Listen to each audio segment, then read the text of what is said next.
You're listening to the Jan Price Show, all about movies. And today, my guest is award-winning writer-director Anna Gutto, and we're going to be talking about her new film, Paradise Highway. Welcome to the show, Anna. Thank you so much, Jan. I'm happy to be here. Oh, it's a pleasure having you here. This movie is a very exciting movie. It's about a timely topic, and it stars Juliette Binoche and Morgan Freeman and Frank Grillo. It is such a great film. It really, really is. Can you just tell our audience a little bit about what Paradise Highway is all about? So Paradise Highway follows a female trucker. And obviously female truckers is it's something that some of us don't even know exists, and most of us certainly don't know much about. So it follows this female trucker played by Juliette Binoche, and she loves her brother, who is played by Frank Grillo, and he's in prison.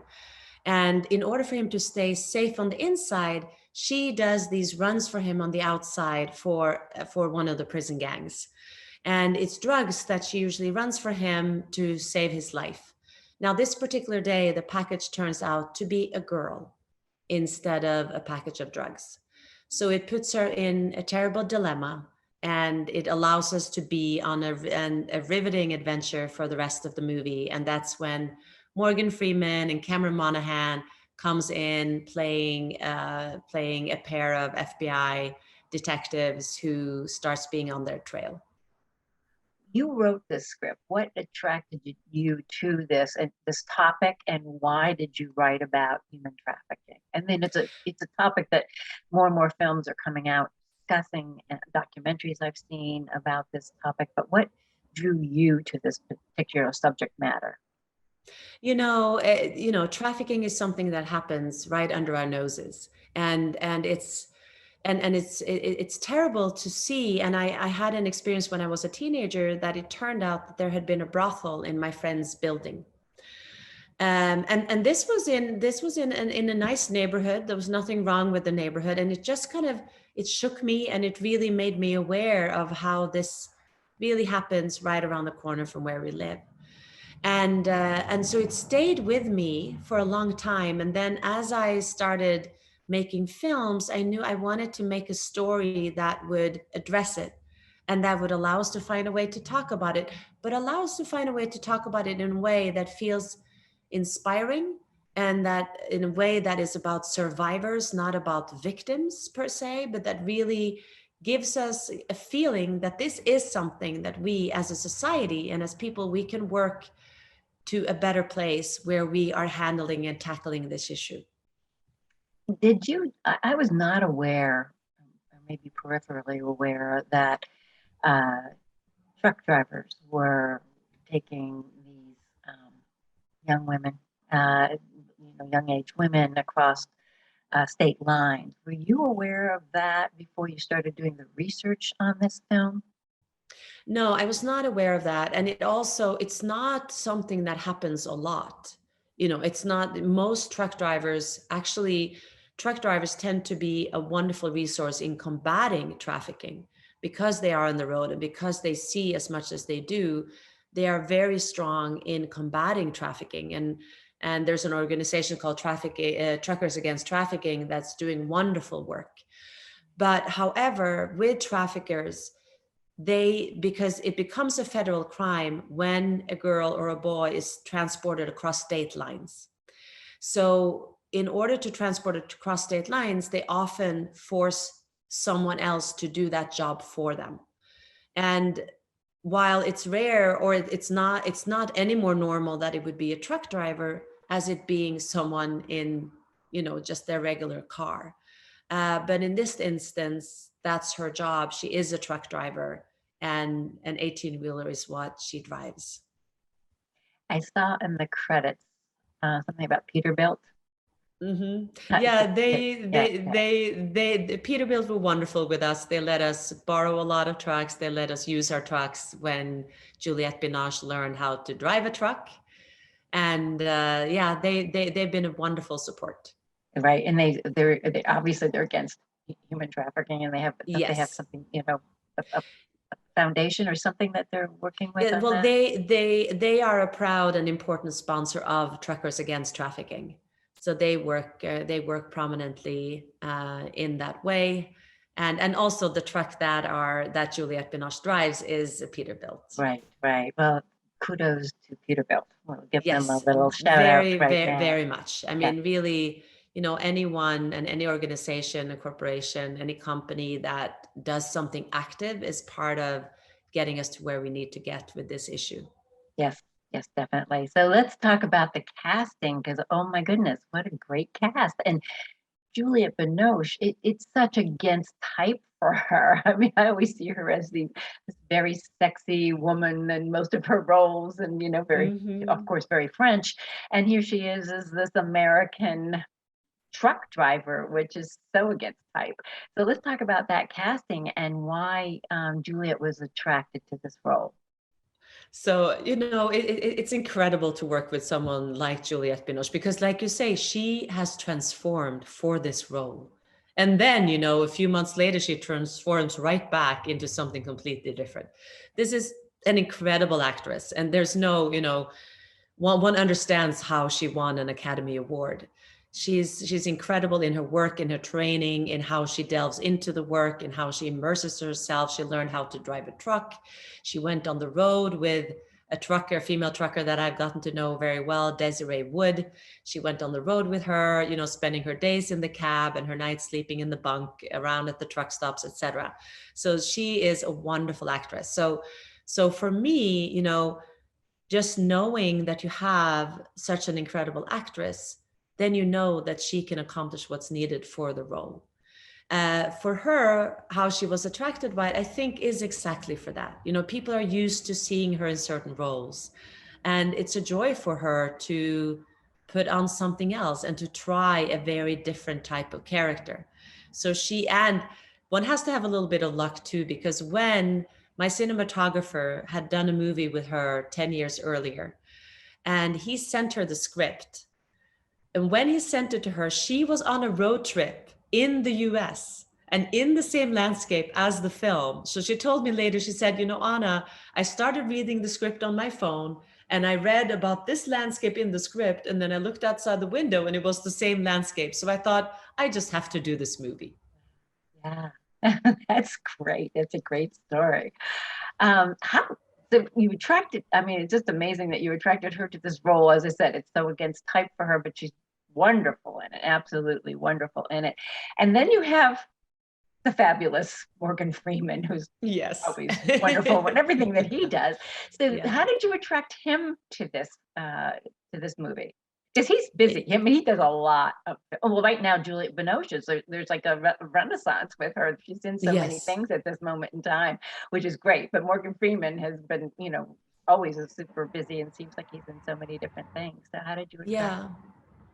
Well, he read the script, and it was the script. The producer sent the script to his team, and he wanted to do this role, and it feels incredibly lucky, and feels just he's a wonderful person to work with, and he always delivers, as we all know, and he's just one of those people who makes everything the best that it can be. So it was a true treasure to work with him. But I thought when I was doing the research that I had read that the part was smaller when he first read the script. So let's talk about how you made it a bigger part for him. Well, actually, because we had been told that that he was interested in this project, but that he, because of his age now, that he often would only do characters that needed like 2 to 3 days of filming. And the Gary character that he plays needs a lot more than that, as you know from seeing the movie.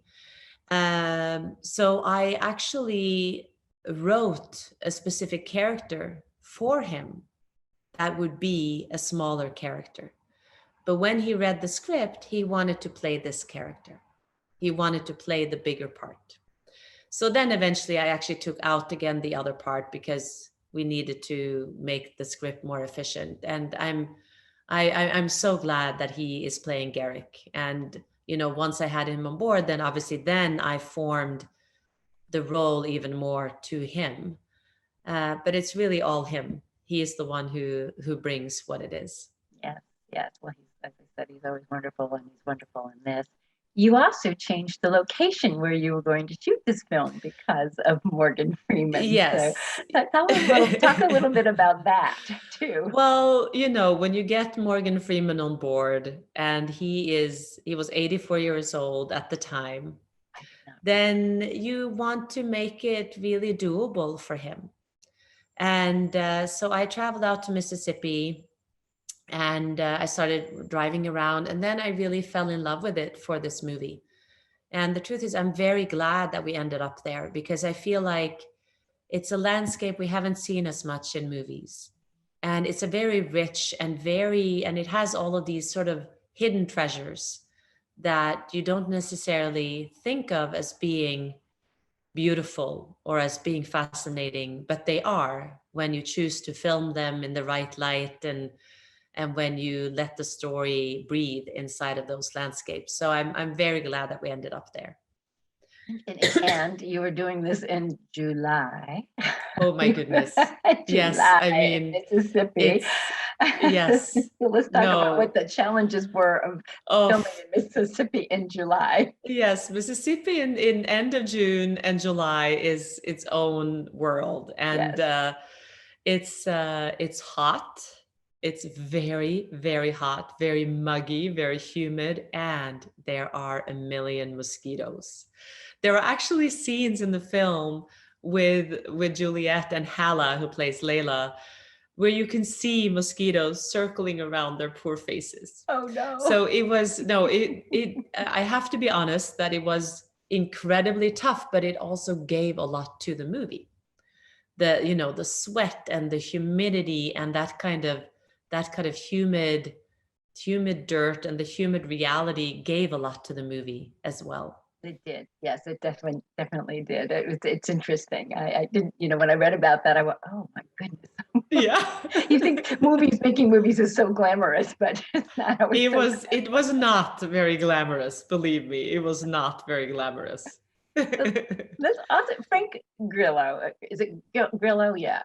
Yeah, Grillo. Yeah. He always delivers, and this is an interesting little role for him too. So let's talk about his casting and his role in this film, and what it was like. I mean, because you have just a great cast. What a director's dream. Yeah, no, really, it's such a privilege, because that's once I'm on set, that's my main job. Obviously, leading up, there's everything that I think of, but once we're on set, it's really the actors that's my main work. And working with good people obviously makes a huge difference. Frank Grillo, I really loved the thought of him for this part. And I don't want to say too much about his character, because when people see the movie, I want them to go through the experience with him. But it felt like a good match with Juliette, and I knew that he had a lot to bring to this character. Yeah, he does. Definitely does. Yeah, because it's sometimes we see these characters as one way, but this is a layered character. So yes, with lots of different layers and its flaws and whatnot. But yeah, you're right. Yeah, I mean, it's a very complicated and it's a complicated and damaged character who really loves his sister, Right. And yeah. And she really loves her brother. And she really loves her brother. Yeah. She really does. So let's talk about the young actress. Right. Because it's pivotal. I mean, her role. I mean, you have these amazing actors who've been acting a long, long time, and now you have this young actress who doesn't have that much experience, and yet she's absolutely wonderful in this role. And so let's talk about her and how you found her, because I know it's always difficult to find child actors in this business. Even though there's so many of them out there, it's just hard to find the right one. So how did you find this young actress? So Hala Finley, Hala Finley is incredibly talented. She's also, she's a very hard worker and a real professional. And we found her, we, as you say, we did spend a lot of time with the casting, and we worked on the casting for Leila for over a year, actually. And the truth is that there were many who were quite wonderful. But what Hala had that I think was pivotal for her portrayal is she has this incredible imagination. So she is able to bring herself to experiences that she has never experienced herself and make it truly real for herself. And it's she's so special because she has vulnerability and she has great strength, and she has this power in her. And when if you walk past her in the hallway, you might not think so much of her, but when she comes on the screen, she explodes on the screen, and she's really magnetic. So she is going to be, she is a star, but people are going to discover her as a big star as the years go along. And as she's allowed to play characters like this, characters where she can really shine.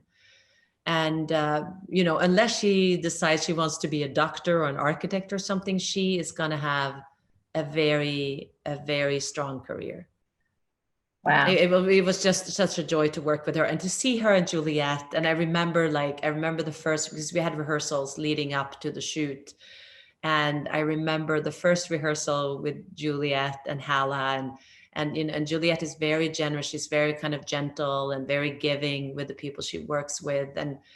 And she was, and I know that Juliette was a bit nervous about whether this young actress would be able to really meet the challenge of the character. And in this first rehearsal, we came to a scene that was a difficult scene, and she just blew Juliette away. And I already knew because I had seen her in auditions, but she blew Juliette and the others in the room away. And then I knew that this chemistry that started growing between them would just be electric. So it was fun. Yeah, it really is electric. And as you watch this film progress, and the relationship grow, it's a wonderful performance. The whole, as I said, everybody in this film is excellent, and it's it's riveting. Also, it's the kind of film where I love it when you just get sucked in and you just you're on a ride and you just want to ride it to the end, and that's what this film is. It's timely. It's a good. As I said, the topic is very timely and a very important issue. There's that, but it's not just about that. It's about, as the relationships and that take place, but just also how you unfolded this, because it's layer after layer after layer. So kudos to you for writing this. How long did it take you to write it, Anna? Oh, well, so I wrote the first treatment for it when I was pregnant with my first son. And then I wrote the first draft right after he was born. And he is turning 10 in October. Oh my goodness. So a long process. Yes. So it's been 10 years. Yeah. Wow. But it's not unusual for films to take 10 years. And obviously I've done a lot of other things during those years. So it's not the only thing I did, but I certainly was working continuously also on this. And it went through a number of page one rewrites, meaning to rewrite the whole script from beginning to end. And I don't even have number of how many revisions, but that's what you need to do to make something that really manages to work, and something that, like you say, it deals with something important, but it's really also just a riveting movie. And that's what was important to me. It was important to me that this is not an issue movie. This is a riveting movie that you want to watch, and you are satisfied at the end, and you feel like this is a movie you go out of the theater and you want your friends to see it because you want them to have that experience. Definitely. Definitely. No question about it. Yes, you definitely do. Let's talk about the women truck drivers. Oh, Uh, yes. yeah, let's talk One of my about them. favorite topics. Yeah, oh, good. Yeah, because I mean, who doesn't want to know about women truck drivers? It's exotic because It is. we see even trucking in general. Because we see most of us, we just pass by trucks on the road. Sometimes we're annoyed, if we end up behind a truck, we're annoyed because they Yes. block our view. And then at the same time, they're the ones who bring us everything we need: our clothes, our food, our frozen pizza, our Twizzlers, our everything. And then on top of that, then female truckers is these women are trailblazers in such a male dominated industry. And so early on in the writing process, I met this woman, Desiree Wood, who has an organization called Real Women in Trucking. And I started talking with her, and they had recorded these conversations that they would have on their site. And I started listening, and then they invited me into these conversations. So I would sit in my small apartment in New York, and they would be all over the continent. And I would be in conversations with them, listening into them, hearing their stories. And I grew to respect them so deeply because all of these women are women who have made some tough choices in their life and who have found a better life for themselves and have found an independence and a way forward.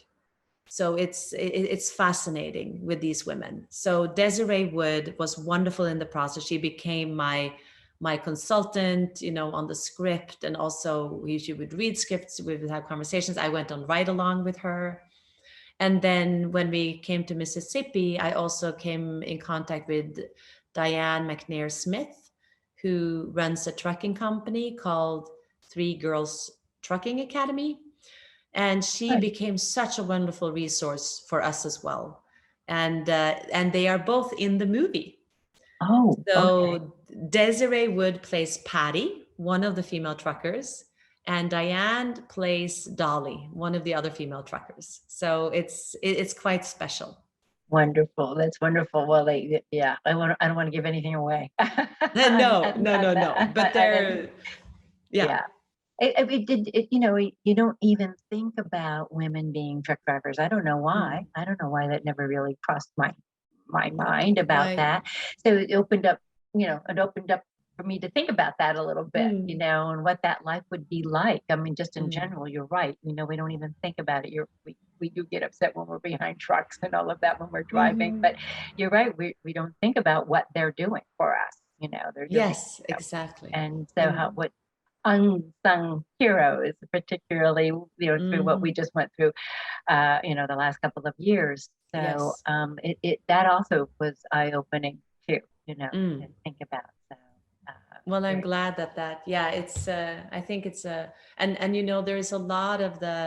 there's a lot in the script of the dialogue between the trucker women that's pretty much direct transcript from the conversations that I took part in with these women. oh wow.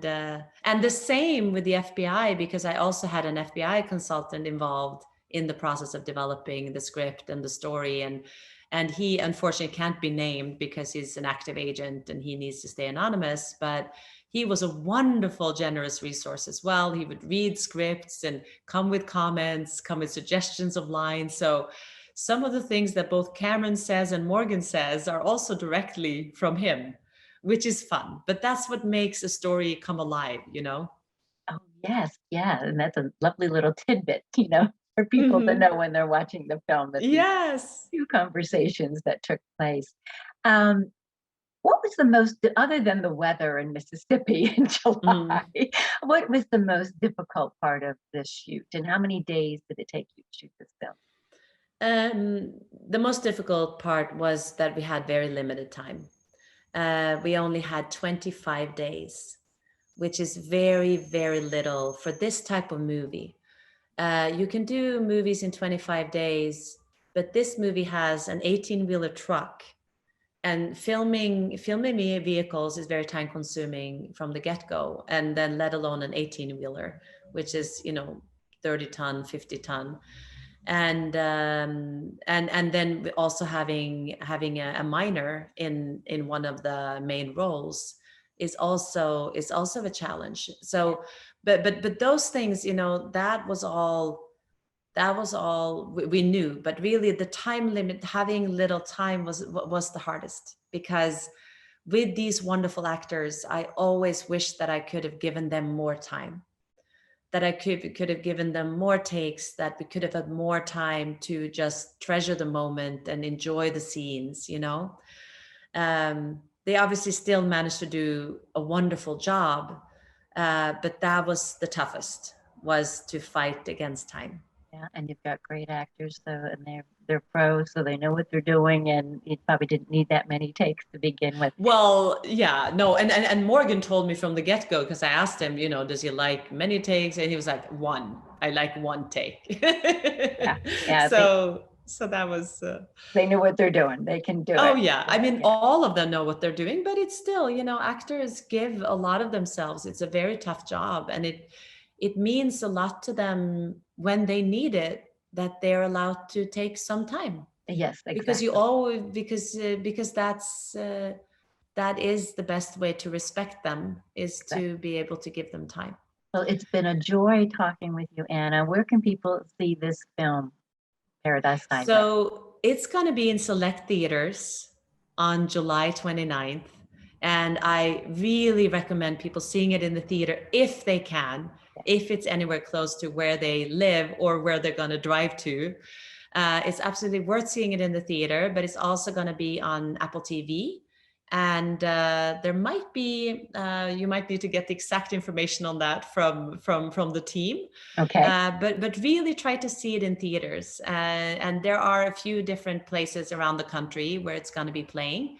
So Great. look it up locally and see if it's playing somewhere near you. All right. Thank you, Anna. It's a pleasure having you on the show. I wish you much success with this film. I look forward to having you back with your next film for Yes. sure. Thank you so much, Jan. You're so welcome.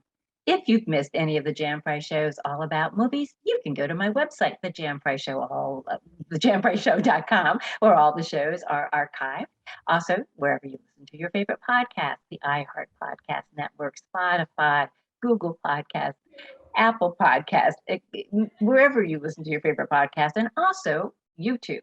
So while you're there, please subscribe. It's important that you subscribe and follow us on Twitter and Instagram. Thank you all for listening.